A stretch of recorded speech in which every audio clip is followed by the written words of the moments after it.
Estás iniciando la versión extendida de este contenido basado en bibliografía de Wader. Si buscas un resumen más ágil, recordá que tenés una primera aproximación de este contenido en el video en pantalla. Comenzamos con la extensión. Bienvenidos a este nuevo análisis profundo. Hoy tenemos una misión bastante particular y un montón de material sobre la mesa. Sí, tenemos artículos, ensayos, varios textos sociológicos fascinantes. Y todos centrados en la teoría educativa de la investigadora Alicia de Alba. El objetivo principal, la misión de hoy, es desnaturalizar un mito enorme. Un mito muy arraigado, además. Totalmente.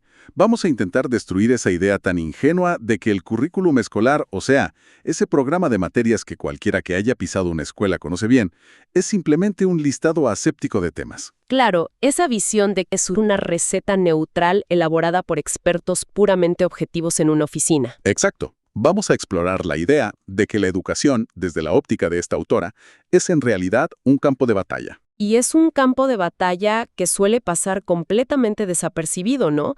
Cuando se revisan los postulados de Alba y, toda la sociología de la educación que la respalda, lo primero que se quiebra es la noción de neutralidad. Desde este lente teórico, el currículum escolar opera como un dispositivo político y cultural sumamente complejo. Quienes escuchan este análisis probablemente recuerden alguna materia en la secundaria o en la universidad que parecía no tener ningún sentido práctico. Sí, o quizás una forma muy específica de contar la historia nacional, por ejemplo. Exacto. La teoría plantea que esa materia estaba ahí porque alguien, en algún lugar, ganó una contienda política y cultural para incluirla. Esa es precisamente la premisa que va a guiar toda nuestra conversación de hoy. Enseñar nunca, pero nunca es un acto neutral. Y, para empezar a desenmarañar este concepto, hay una definición central en el trabajo de Alba que funciona como el cimiento de todo lo demás. Sí, el punto de partida. Ella sostiene que el currículum no es una simple suma de contenidos, sino que es una, y cito, síntesis de elementos culturales.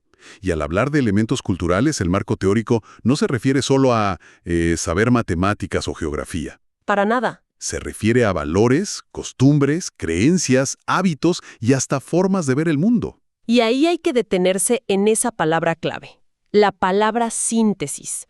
Porque, una suma sería simplemente apilar cosas, como meter libros al azar en una caja. Claro, uno encima del otro y ya. Exacto. Pero una síntesis implica un proceso químico, una fricción.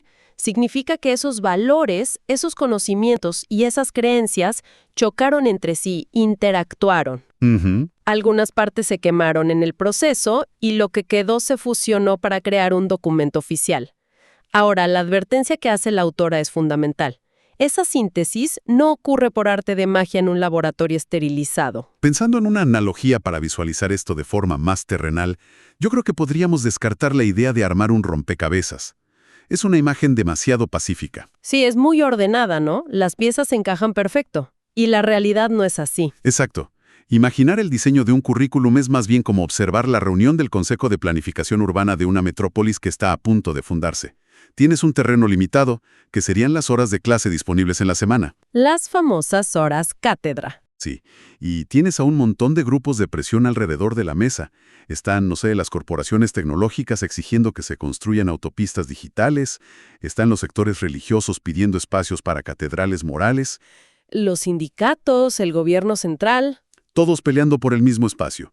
Entonces, la pregunta que surge naturalmente es, ¿bajo qué condiciones esta pelea campal logra ordenarse y convertirse en un plan de estudios oficial que llega a las escuelas? O sea, ¿cómo se decide quién se queda con los mejores terrenos? Es que la analogía del consejo urbano funciona bastante bien para ilustrar la tensión, pero hay que añadirle un factor de desigualdad brutal para que sea precisa según la teoría. A ver, ¿cómo es eso? Para responder a cómo se ordena ese caos, la sociología de la educación, y de Alba en particular, rescata un concepto clave del pensador francés Pierre Bourdieu, que es el arbitrario cultural. Dados, al azar. Pero entiendo que en este contexto significa otra cosa. Totalmente. No significa que sea al azar. Significa que carece de una justificación universal o natural. Ah, claro. En términos simples, los elementos culturales que logran entrar al programa escolar oficial y se etiquetan como valiosos o como indispensables son, en primera instancia, aquellos que pertenecen o sostienen a los grupos dominantes de la sociedad en ese momento histórico. O sea, el que tiene más poder dicta qué es lo importante. Tal cual, un contenido no entra al currículum escolar porque haya descendido del cielo como una verdad innegable para toda la humanidad. Entra porque el sector que ostenta la hegemonía tiene la capacidad, el poder empírico, de imponer su propia visión del mundo como si fuera la única válida. O sea, se toma la cultura particular de un sector con mucho poder y se le pone un sello gigante que dice cultura universal. Exactamente. Se naturaliza. De pronto, estudiar la literatura clásica europea es cultura general, pero estudiar las narrativas orales de pueblos originarios de nuestra región es una optativa folclórica. Ese es el mecanismo exacto del arbitrario cultural operando en la práctica. Y aquí surge un conocimiento condicional fascinante. Como esta síntesis depende de quién tiene el poder, entonces se vuelve profundamente histórica y dinámica. Porque el poder cambia de manos. Exacto, cambia, porque las fuerzas culturales de la sociedad están en constante fricción. Lo que era vital enseñar en plena revolución industrial, hoy puede parecer obsoleto. Y no solo porque la ciencia avanzó, que obviamente lo hizo, sino porque los grupos de poder cambiaron, las corporaciones mutaron y los intereses del Estado son otros. Es una estructura que nunca termina de cerrarse. Pero aquí hay algo que no termina de cuadrar en esta mecánica, al menos a simple vista. A ver. Si establecemos que los grupos dominantes imponen su visión y arman las reglas del juego a su medida, bueno, uno esperaría que el currículum fuera un documento perfecto, ¿no? Una maquinaria ideológica impecable y sin fisuras. Claro, un reloj suizo del adoctrinamiento. Exactamente. Sin embargo, al observar cualquier plan de estudios moderno, la verdad es que parece un Frankenstein. Está lleno de contradicciones, de cosas que no pegan la una con la otra. Es que el error suele ser imaginar a los grupos dominantes como un bloque monolítico que se reúne en secreto a conspirar con un objetivo único. Y la realidad es muchísimo más desordenada. Detrás de esos contenidos operan entidades con agendas muy distintas. Tienes al Estado, a la Iglesia, las cámaras empresariales, los organismos internacionales de crédito, los partidos políticos. Cada uno tira de la cuerda hacia su lado. Claro. La teoría de Alba es muy enfática en esto. El currículum está marcado por el conflicto y la contradicción.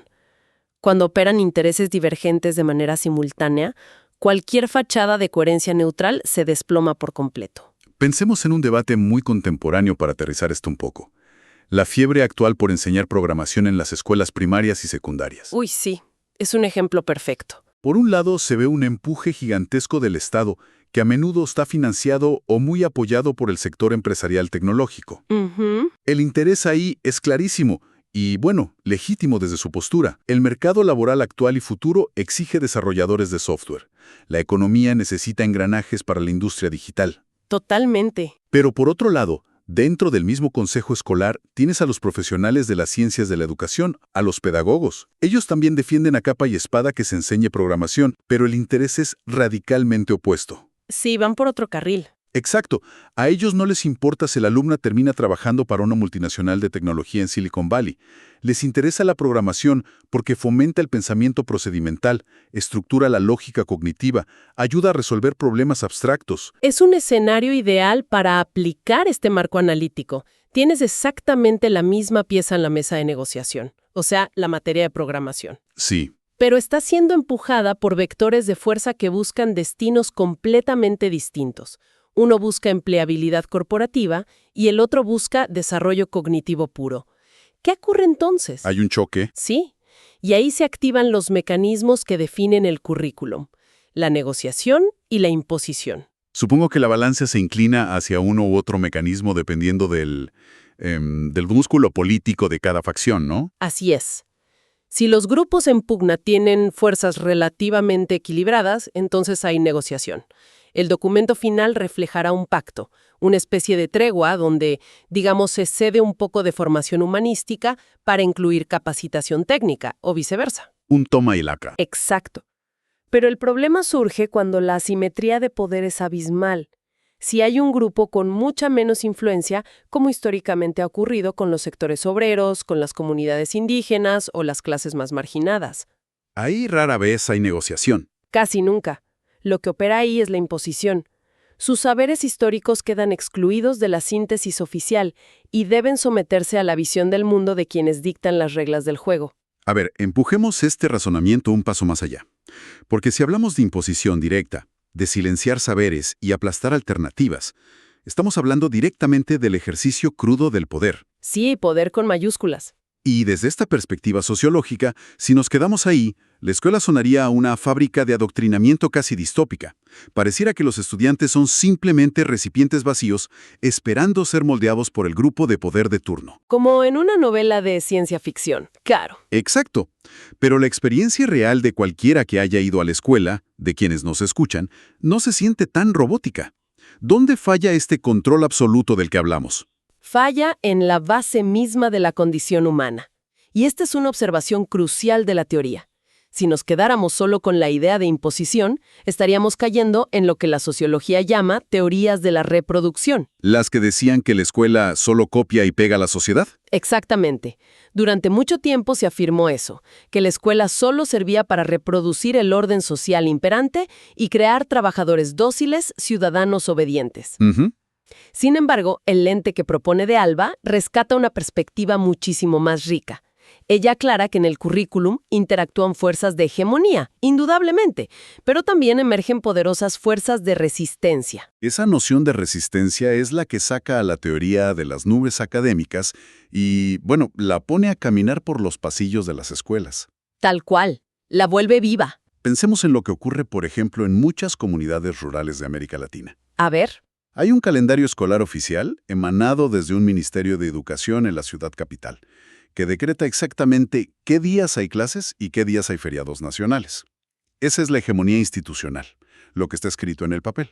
La bajada de línea oficial, claro. Sí, pero en la práctica resulta que el pueblo tiene una festividad patronal o una celebración de cosecha de profundo arraigo cultural que, por supuesto, no aparece en el Excel del ministerio.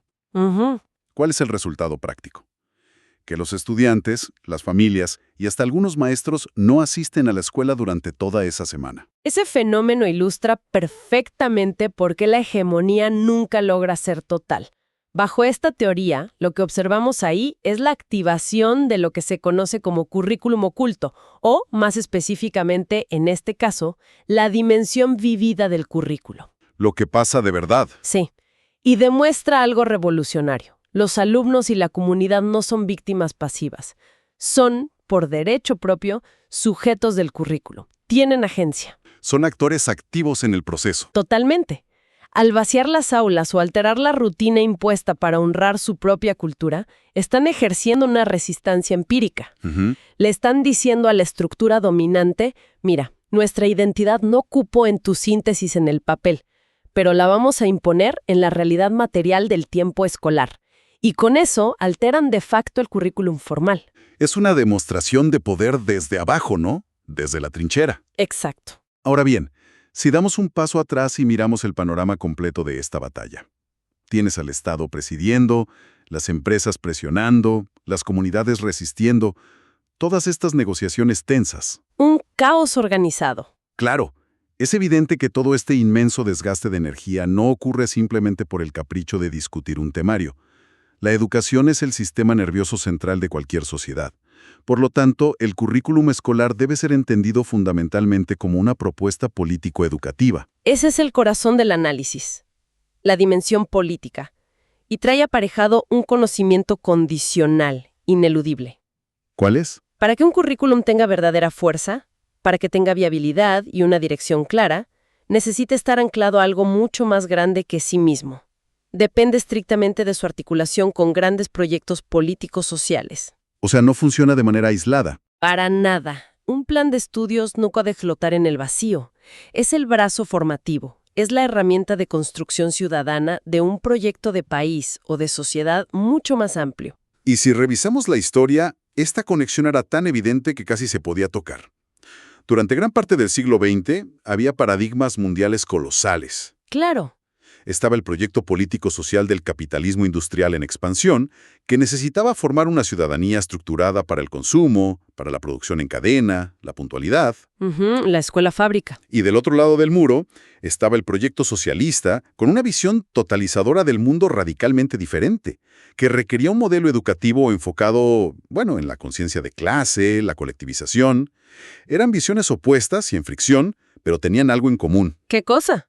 Que sabían exactamente qué tipo de ser humano querían construir a largo plazo. Exacto. Había certidumbre, había una brújula clarísima, te gustara o no hacia dónde apuntaba. Pero lo que plantea este marco teórico, al analizar la contemporaneidad, es explorar qué sucede cuando ese anclaje desaparece. Porque hoy el panorama es distinto. Muy distinto. El diagnóstico es que hoy atravesamos una profunda crisis por la ausencia de estos grandes proyectos políticos sociales que engloben a toda la sociedad. Cuando la base macro se fractura o se difumina, el diseño curricular entra en pánico. Pierde el paradigma central que le da sentido a largo plazo. Se queda huérfano de propósito, básicamente. ¿Y cuáles son las consecuencias prácticas de intentar educar en un escenario sin un proyecto social claro? La consecuencia principal es que el currículum deja de ser formativo y se vuelve meramente reactivo. Apaga incendios. Tal cual. Al no haber una visión filosófica o política fuerte que ponga el bienestar integral del ser humano en el centro, el vacío es llenado rápidamente por las urgencias del momento. Las tendencias. ¿Sí? En la actualidad esto se traduce en ceder casi sin resistencia a las presiones de la tercera y cuarta revolución industrial. El currículum comienza a dar volantazos, cambiando planes de estudio año a año, solo para complacer las demandas cortoplacistas de la economía y las corporaciones tecnológicas. Olvidando su rol de constructor de ciudadanía crítica. Claro, se transforma en un simple apéndice de capacitación laboral temprana. Es un vértigo interesante, la verdad. Y esto nos plantea el desafío final para aterrizar toda esta macropolítica de la que venimos hablando. A ver. Porque hemos hablado de grandes proyectos históricos, del Estado, de hegemonía cultural y de las fuerzas del mercado. Pero hay una enorme distancia entre esas fuerzas tectónicas, a nivel país, y la carpeta de un estudiante un martes a las 8 de la mañana en una provincia cualquiera. Una distancia kilométrica, sí. ¿Cómo viaja este documento a lo largo del sistema? Entiendo que la teoría curricular desglosa este viaje a través de lo que denomina las dimensiones generales. Exacto. Ese es el mecanismo de operativización. Básicamente, cómo baja la teoría a la materia, al barro de la realidad. La primera estación en este largo recorrido es la dimensión social amplia. Aquí es donde impactan de lleno todas esas multideterminaciones de las que venimos hablando. Lo cultural, lo económico, lo político, lo ideológico, interactuando a nivel país o región. Siguiendo con la óptica tecnológica, podemos ver cómo, a nivel de la dimensión social amplia, un Estado presionado por la economía global puede decidir implementar, digamos, educación tecnológica como materia obligatoria a nivel nacional. Claro, una política macro. Y no solo se hace por un sincero deseo pedagógico, sino como una jugada política para modernizar la fuerza laboral y a la vez proyectar una imagen de progreso hacia los mercados internacionales. Mostrar que estamos a la vanguardia. Exacto. Esa es la presión moldeando la primera capa del diseño curricular. Pero luego, ese diseño general, ese papel que viene firmado y sellado por el ministerio, desciende a la segunda estación. Y esta es la dimensión institucional. La escuela en sí. Sí. Y aquí la cosa se pone fascinante, porque la escuela como edificio físico y como comunidad no es un espacio pasivo que solo acata órdenes. Entran en juego las fuerzas de lo instituido y lo instituyente. ¿Cómo se diferencian? Lo instituido es la norma fría que llega desde el gobierno, lo oficial. Lo instituyente es el alma de esa escuela en particular, su historia, su barrio, su gente, el contexto que transforma y resignifica esa norma oficial. Y esto cambia todo el sentido del contenido, me imagino. Por completo. Imagina que el currículum oficial dicta que en tercer año de secundaria se debe enseñar operaciones tecnológicas, transporte y almacenamiento de materiales. Es un título súper genérico. Suena a manual industrial. Sí. Ahora, si ese mandato aterriza en una institución con una fortísima orientación religiosa tradicional, la dimensión institucional va a filtrar la tecnología a través de una lente moral. Totalmente. Quizás el proyecto final de esa materia no sea construir un puente a escala, sino que termine siendo diseñar y construir un atril perfeccionado para sostener textos sagrados. Se analiza qué materiales honran mejor esa práctica, o sea, se cumple la norma técnica del ministerio, pero atravesada de lleno por la identidad religiosa. Es un gran ejemplo. Y ahora, toma exactamente la misma línea de texto oficial, la misma exigencia del ministerio sobre almacenamiento y transporte de materiales, y hazla aterrizar en otro contexto. A ver. Una escuela pública ubicada en las afueras de una ciudad industrial, rodeada de basurales a cielo abierto o fábricas contaminantes. La dimensión institucional y la realidad dura del barrio van a obligar a que ese currículum vire drásticamente. Claro, no van a ser un atril. Para nada. El análisis tecnológico probablemente se enfoque en cómo funciona la logística de recolección de residuos, por qué está fracasando en esa zona en particular y cómo se podrían almacenar materiales reciclables para, no sé, mejorar la salud respiratoria de la comunidad. O sea, el currículum se territorializa. Exactamente, se empapa de la realidad local. Lo instituyente altera lo instituido. Qué potente es eso. Y finalmente, bueno, llegamos a la trinchera absoluta, el último eslabón de todo este larguísimo viaje. La dimensión didáctico-áulica. El salón de clases. El salón de clases. Y aquí es vital que desarmemos otro prejuicio enorme, quizás el más común. Porque si el currículum viene dictado por el Estado, luego viene filtrado por la escuela, podríamos pensar que el docente es solo el último operario en la línea de ensamblaje, el que solo lee el manual en voz alta y ya está. Y nada, pero absolutamente nada podría estar más lejos de la realidad que plantea esta perspectiva analítica. El docente no es un robot. Es, de hecho, un sujeto del currículum de primer orden. Tiene un margen de acción irreductible donde ocurre, bueno, la magia, o a veces el fracaso de la educación. Es el responsable directo de llevar a cabo lo que en las ciencias de la educación se denomina la transposición didáctica. Espera, frena ahí. Transposición didáctica. Suena a conjuro académico, una de esas frases para impresionar en una tesis de maestría. En castellano puro y duro, ¿qué significa esto en el día a día del aula? En palabras muy simples, es el arte de traducir. Es agarrar el saber sabio, o sea, el conocimiento científico, académico y duro que exige el plan de estudios, y transformarlo estratégicamente en un saber enseñado. Traducirlo al nivel de los chicos. Exacto. Transformarlo en algo que un ser humano en pleno desarrollo pueda comprender, asimilar y cuestionar. El documento oficial es, en el fondo, letra muerta hasta que el profesor entra al aula, cierra la puerta y toma decisiones micropolíticas frente a 30 alumnos reales. Decisiones sobre el tono, la profundidad, la herramienta que va a usar. Sí, todo cuenta. Por ejemplo, el ministerio dice que hay que enseñar la Revolución Francesa, pero el docente decide si la enseña dictando fechas memorísticas de batallas en un pizarrón o si organiza un juego de roles donde los alumnos debaten sobre desigualdad económica y derechos civiles. Claro. El docente lee el nivel cognitivo, lee las emociones y el contexto de quienes tiene enfrente. Y es en ese minúsculo espacio vital, ¿no?, entre la pizarra y los pupitres, donde se marca la diferencia real entre el contenido a enseñar, que es lo que dice el documento ministerial, y el contenido de la enseñanza. Que es lo que efectivamente se experimenta y lo que el alumno se lleva a su casa. Exactamente. A modo de recapitulación de este largo y complejo viaje, yo creo que sumergirnos en este marco teórico transforma por completo la manera de entender la educación. Quienes hayan seguido este hilo analítico con nosotros, difícilmente vuelvan a mirar un programa de estudios escolar como un documento aburrido, neutral o meramente administrativo. Ya no hay vuelta atrás. No.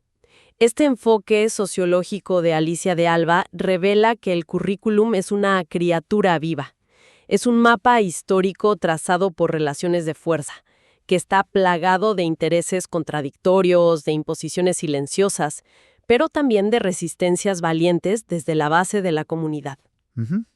No es solo qué aprendemos, sino que es el reflejo de las batallas por definir quiénes somos y qué futuro valoramos como sociedad. Definitivamente cambia de perspectiva. Ya no hay ingenuidad posible al respecto.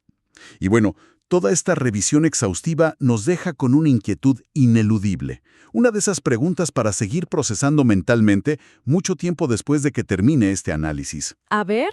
Si observamos que en la contemporaneidad, hoy, los currículos están huérfanos de un gran proyecto político-social que ponga a la ética y a la humanidad en el centro. Si vemos que las escuelas están siendo arrastradas por el torbellino de la demanda tecnológica inmediata, Sí. ¿qué tipo de mentalidad ciudadana estamos forjando por pura inercia? Y quizá, la pregunta más inquietante de todas, en este escenario donde lo social parece diluirse cada vez más, ¿quiénes, con qué intereses y desde qué corporaciones están llenando silenciosamente ese inmenso vacío de poder dentro de las aulas en este preciso momento? Gracias por llegar hasta el final. Este esquema es parte de una estructura mayor. Podés encontrar el siguiente tema del curso en la pestaña de la lista de reproducción. Éxitos en el estudio.